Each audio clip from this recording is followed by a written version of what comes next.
What if the personality you've been showing the world for the last 20 years isn't actually your personality at all? Oh, man. Yeah. Like what if it's just a highly tuned survival mechanism? Right, because we usually treat our traits as these, fixed biological facts, like you're the funny one or the organized one. The relentless driver who always gets things done. Exactly.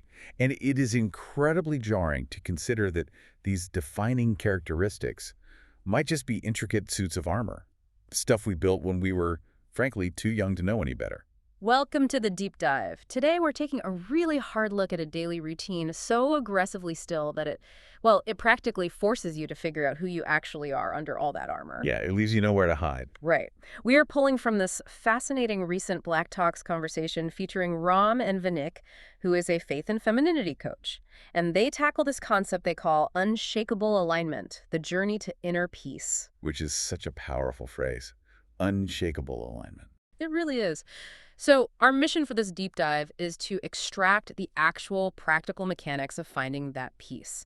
We want to outline a concrete daily plan, starting with a morning habit that sounds deceptively simple. Deceptively being the key word there. Oh, absolutely. And then we'll move into the heavy lifting of how to identify and strip away the false habits that just clutter up our lives. The title itself, Unshakable Alignment, it kind of gives away the ultimate goal. I mean, they aren't talking about that fragile, temporary calm you get from, taking a bubble bath or going on a weekend vacation. Right, the kind that vanishes the second you open your email. Exactly. They are talking about a structural, foundational state of being, one that holds its integrity even when the environment around you is completely chaotic. hmm But building that kind of structural integrity, it requires a total rejection of how we typically manage our psychological bandwidth. Okay, let's unpack this because our default state is usually 0 to 60 in half a second.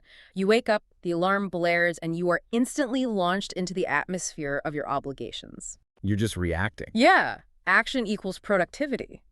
We've completely normalized this idea that hitting the ground running is the only valid way to start a day. It's like starting a marathon by doing a full-speed sprint out your front door. You're exhausted before the race even really begins. And it's actually worse than just being normalized. It's biologically reinforced. Wait, really?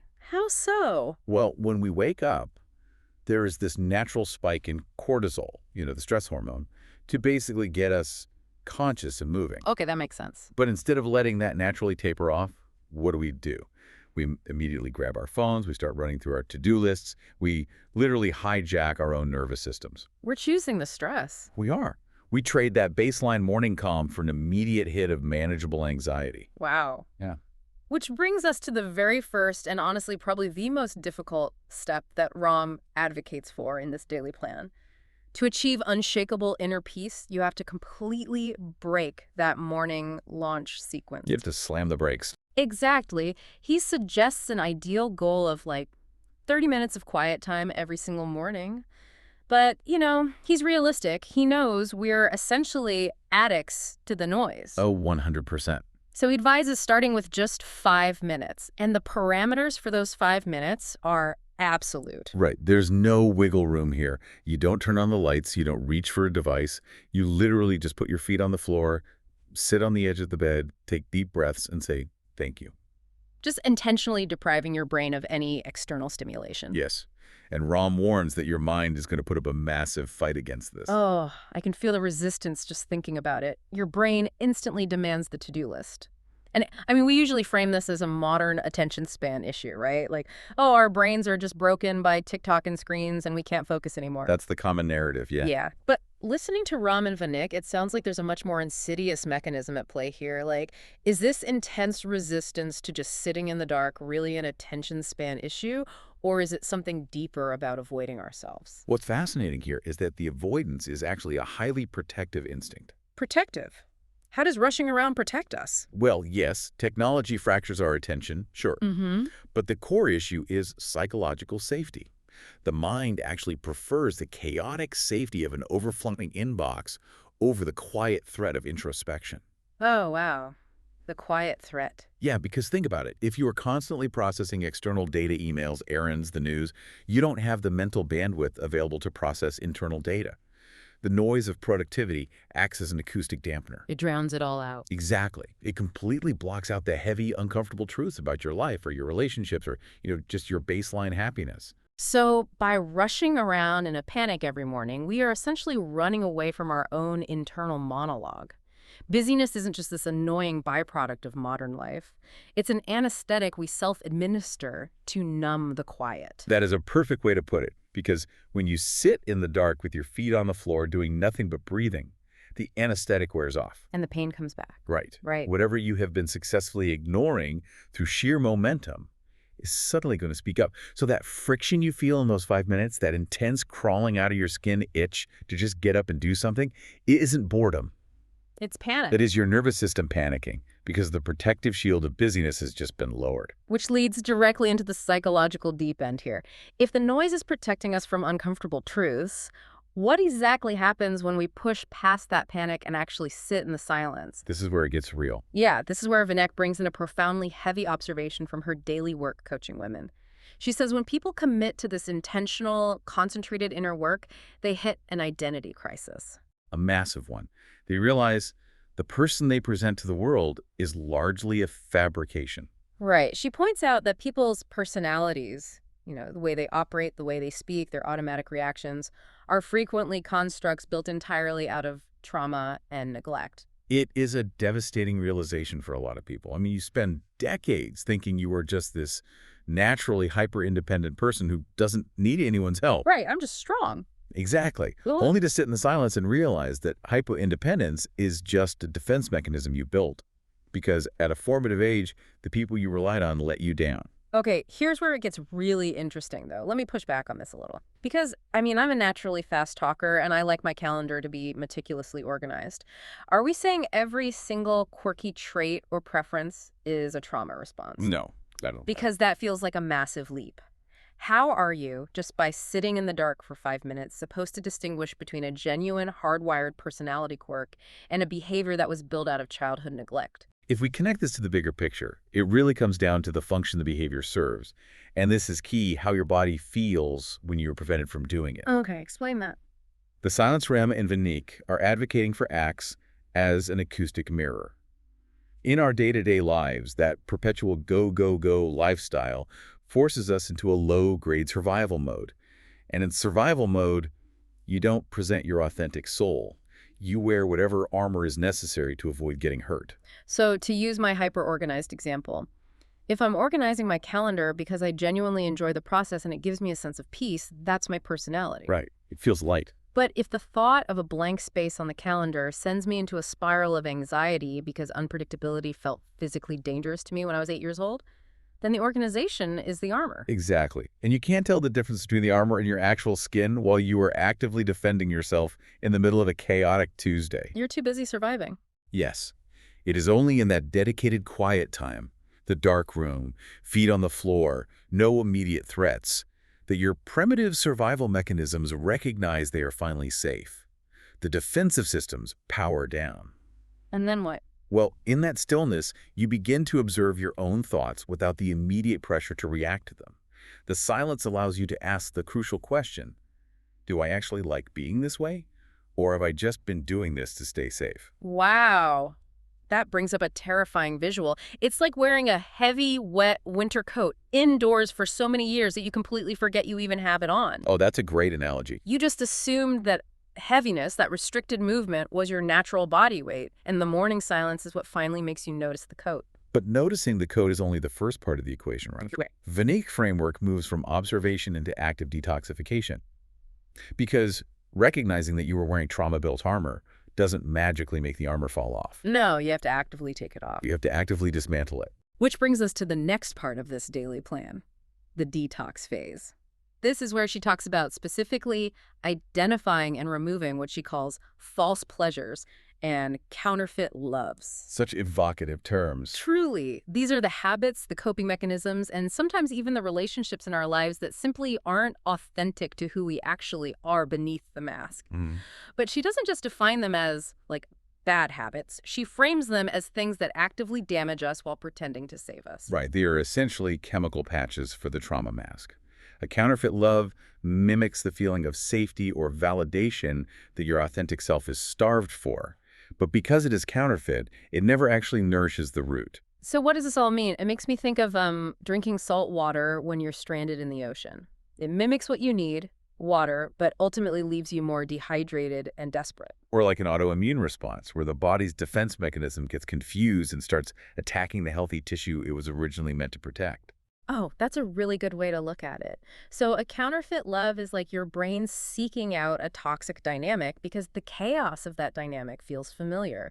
And to a traumatized nervous system, familiarity is easily mistaken for safety. Exactly. That is a much more accurate way to look at it than just calling it a bad habit. It is a misdirected survival instinct. Like seeking validation from strangers online. Yes, it's the validation we desperately seek on social media to patch a core wound of feeling unseen. Or it's the compulsive overworking we do to prove our worth to a boss because our mask is the hyper-competent one who only earns love through utility. Man, that hits close to home. Right. These false pleasures provide an immediate, fleeting spike of relief, but they require a massive long-term metabolic cost to your spirit. But practically speaking, this raises a question about the daily plan. How does the morning habit sitting in the dark with our feet on the floor actually translate to identifying a counterfeit love later in the day? How do the two connect? Yeah, because when the lights are off at 6 a.m., I'm not scrolling social media for validation or arguing with a toxic friend. I'm just breathing. So how does the dark room fix the bright, loud problems that happen at 2 p.m.? This raises an important question about how our sensory input works. It creates a baseline of contrast. Contrast. Yeah. Think about trying to locate a subtle, rhythmic ticking sound in the engine of your car while you're driving down a gravel road with the radio blasting. It's impossible. It's totally impossible. The environment is way too loud. Your daily life is that gravel road. But if you take that exact same car, park it in a completely silent garage, and turn off the radio, that ticking sound becomes glaringly obvious.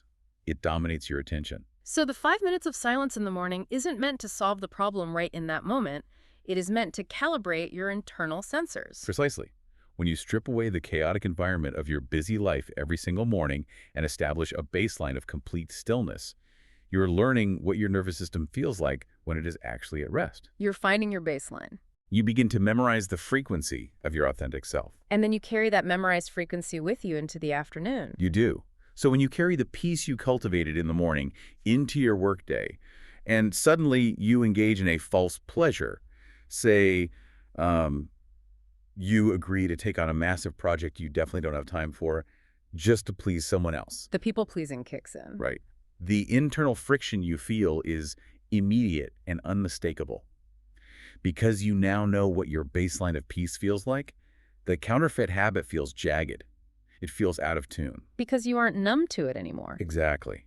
Without the constant low-grade panic of busyness to hide in, these false habits stand out, making it possible to systematically identify them and strip them away. You recognize the counterfeit before you even fully engage with it because you finally remember what authenticity feels like. I mean, that is an incredibly powerful mechanism. It's life-changing. But stripping away those falsehoods, peeling off that wet winter coat, that is not a one-time magic trick. You don't just sit in the dark on a Tuesday, realize you're a people pleaser, and suddenly your entire life is cured. Oh, I wish.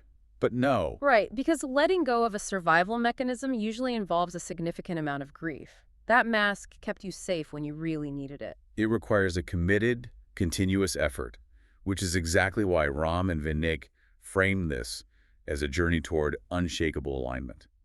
It is an ongoing process of building emotional and spiritual stamina. Ram actually has a really striking metric for measuring that stamina. He poses the question, if you can't sit with yourself for 10 minutes, how can you expect to stand strong in the world for 12 hours? I love that quote. It completely flips the script on how we prepare for our days. It really does. We usually try to gear up for the 12 hours of chaos by putting on more armor, by getting louder, faster, and more aggressive. Yeah, drinking more coffee, listening to hype music. Exactly. But Ram is saying the exact opposite. Your ability to withstand the 12 hours is entirely dependent on your ability to tolerate the 10 minutes of complete vulnerability. Vulnerability is the strength. It's like the engineering behind a deep-sea submersible. You don't survive the crushing pressure of the deep ocean just by building thicker, heavier outer walls. Right. You survive it by carefully calibrating the internal pressurization of the vessel before you ever drop it into the water. The internal pressure has to push back against the external chaos. That's a brilliant way to picture it. Does this mean peace isn't about avoiding the chaos of the world, but rather how tightly secured your foundation is before you walk into it? Because those 10 minutes of morning silence, sitting in the dark with your feet on the floor, that is the unseen internal pressurization. Yes, absolutely. It's quiet, invisible work that nobody else ever witnesses. But that internal calibration dictates whether your hull holds strong or implodes when you spend 12 hours exposed to the elements. And this shifts our entire cultural definition of peace. How so? Notice that Raman Vanik don't call it fragile alignment. They use the word unshakable. Peace is not a state of blissful ignorance. It is not retreating to a quiet room in the woods and permanently hiding from society. It's not running away. No. Peace is the active, resilient presence of an aligned, unmasked self operating in the real world. You can weather the 12 hours of world chaos, the endless emails, the interpersonal conflicts, all the demands on your time, precisely because you spent the first 10 minutes anchored in your own truth. Because the world is constantly going to try to hand you counterfeit loves. It will actively demand that you put your trauma masks back on. Because, let's face it, it's way more convenient for other people when you are overly accommodating or hyper-independent. So true. But when your foundation is set in that morning silence, when you have established that baseline of contrast we talked about, the world cannot trick you into accepting a counterfeit. Vanik's conclusion is that continuing to do this difficult, sometimes painful inner work is what ultimately brings you back into alignment. And that alignment is the exact address where peace lives. Exactly. Which brings us right back to Ram's final summary of the entire process. Quiet the noise to hear the truth. It sounds deceptively simple on paper, right? But as we've explored today, it is deeply confronting work. It requires real bravery. Bravery to just sit there. Bravery to face the silence, to sit with the discomfort of unplugging the noise machine, and to objectively look at the armor you've been wearing. But the reward for that bravery is an authentic life, completely free from the exhausting metabolic cost of constantly defending a false self. So the progression here isn't about adding yet another arbitrary wellness task to your morning routine. We aren't just checking a box. No, not at all. It's about creating a baseline of silence so stark that the counterfeit habits in your afternoon suddenly feel entirely out of place. It starts with that 5-minute darkroom, have it feet on the floor, deep breaths, expressing gratitude, and basically just writing out the brain's desperate demand for distraction. Riding out the panic. Yeah, and then it moves into using that silence as an acoustic mirror to unmask the personality traits and reactions that were actually just built out of trauma and neglect. And it culminates in taking that heightened awareness into your day to actively identify and strip away the counterfeit loves and false pleasures. You are systematically trading the illusion of safety for actual structural integrity. And that brings it right back to you, the listener. We've laid out the mechanics of this daily plan. We've traced the psychological through line from the moment you wake up to the moment you step out into the chaos of your day. The tools are right there. Tomorrow morning, before the lights go on, before the screen lights up with a dozen notifications demanding your immediate reaction, and before the world demands your energy, you have a critical appointment with yourself. You have mechanical tools to start doing the actual inner work. You don't have to hijack your nervous system. You can choose to establish the baseline. The silence is always waiting there. And while the initial drop into that silence might trigger your survival instincts, it is the only environment where your authentic voice can finally be heard over the roar of the engine. As you prepare to tackle the rest of your day, or, as you set your alarm for tomorrow morning, I want to leave you with one final lingering question to ponder long after this audio stops. We spent a lot of time exploring how the morning quiet reveals the intricate, heavy armor we've been wearing, how the traits we proudly display are often just adaptations built to survive the unpredictable environments of our pasts. Think about the sheer energy it takes to carry that weight around for 12 hours a day. If just 5 or 10 minutes of dedicated silence can reveal that massive parts of who you think you are actually just protective layers, what incredible things might you discover you're capable of once you finally find the courage to take that armor off?